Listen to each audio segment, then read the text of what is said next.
Vous n'avez pas besoin que Dieu vous donne quoi que ce soit. Il vous faut simplement puiser dans ce que Dieu a déjà placé à l'intérieur de vous.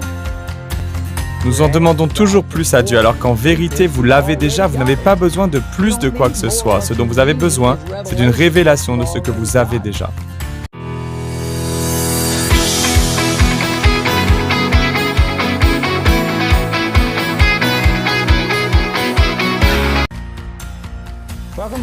Bienvenue dans notre émission La vérité de l'Évangile. Aujourd'hui, nous commençons une toute nouvelle série. Il s'agit en réalité d'une suite, une manière d'appliquer mon enseignement sur l'esprit, l'âme et le corps, sur votre véritable identité en Christ. Il s'agit de l'enseignement intitulé « Vous l'avez déjà ». Le sous-titre est « Alors cessez de courir après ». La couverture est la photo d'un chien qui court après sa queue. Et vous savez, un chien qui poursuit sa queue, si jamais il l'attrape, il s'aperçoit qu'il l'avait déjà, depuis le début. Et beaucoup de gens demandent à Dieu des choses qu'il leur a déjà données. C'est un changement de paradigme. C'est une façon complètement différente de voir les choses. Dieu nous a déjà donné tout ce dont nous pourrions avoir besoin. Vous n'avez pas besoin de demander à Dieu de vous guérir, de vous bénir, de vous faire prospérer, de vous révéler son amour. Il a déjà fait toutes ces choses. Ce qu'il vous faut faire, c'est commencer à croire que Dieu a déjà fait tout cela, et il vous faut apprendre à recevoir au lieu de demander à Dieu de donner. Ce que je viens de dire est extrêmement important. Et je pense que la majorité des gens n'en comprend pas réellement l'importance.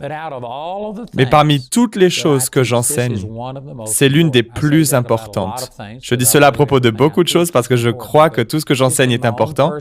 Mais dans ma vie personnelle, cet enseignement a fait une énorme différence dans ma relation avec Dieu, dans la façon dont Dieu agit dans ma vie. Et je vois de bien meilleurs résultats maintenant que j'ai cet état d'esprit selon lequel Dieu a déjà fait sa part. Je n'ai pas à supplier et à implorer Dieu d'agir.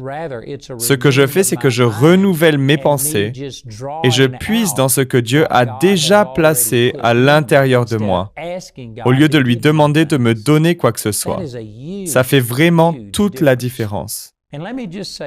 Et laissez-moi vous dire d'emblée, alors que je commence à entrer dans ces vérités, que j'exerce maintenant le ministère depuis plus de 50 ans.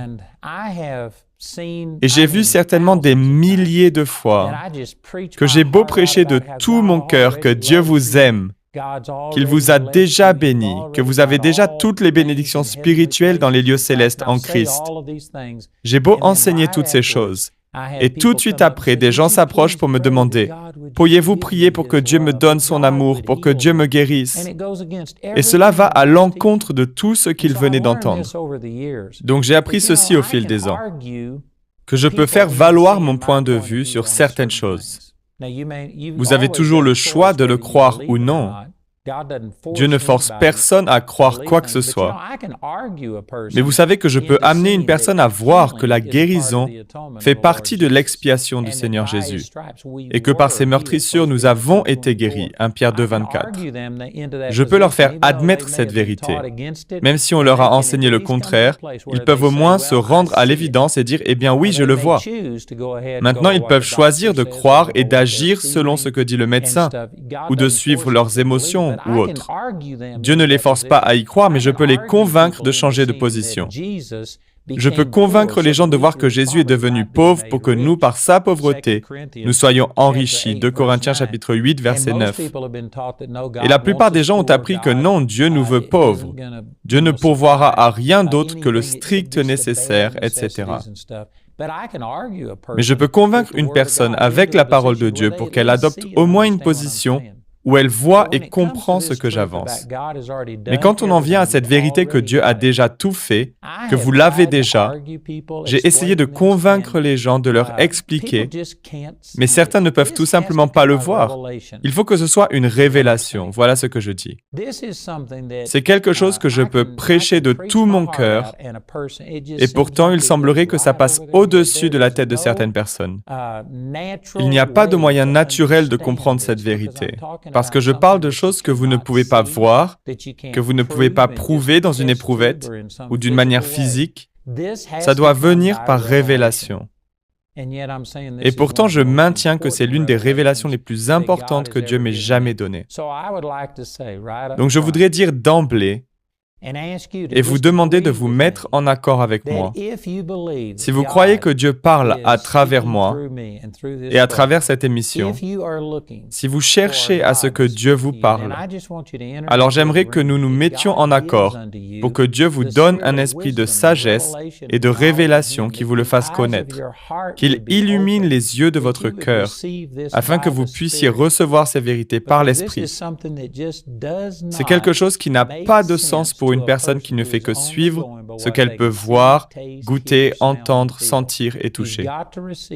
Vous devez recevoir une révélation de la part du Saint-Esprit. Et la bonne nouvelle est que Dieu veut vous le révéler plus que vous voulez qu'il vous le révèle. Donc, il vous faut coopérer et ouvrir votre cœur, car je vais dire des choses qui sont diamétralement opposées aux enseignements de la religion. Ce que je vais dire va aller à l'encontre de beaucoup d'enseignements religieux. Mais cela ne signifie pas que c'est faux. Vous savez, voyez les choses de cette façon. La plupart des gens qui regardent cette émission ont déjà reçu beaucoup d'enseignements religieux. Ils ont une certaine expérience religieuse et ils s'accrochent à ces choses. Mais laissez-moi vous demander, comment cela fonctionne-t-il pour vous? Et je sais, pour avoir traité avec des milliers de personnes et pour leur avoir parlé personnellement, qu'il y a beaucoup de gens qui regardent l'émission et qui ont peut-être servi le Seigneur et qui le connaissent depuis longtemps déjà.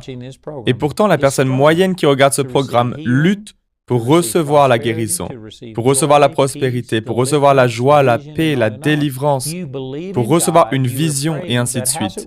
Vous croyez en Dieu, vous priez, mais quels fruits voyez-vous dans votre vie? Et je pense ne pas me tromper en disant que la personne moyenne dirait, eh bien, il y a beaucoup de combats, il y a des choses que vous croyez que Dieu veut faire dans votre vie et pourtant vous ne les recevez pas.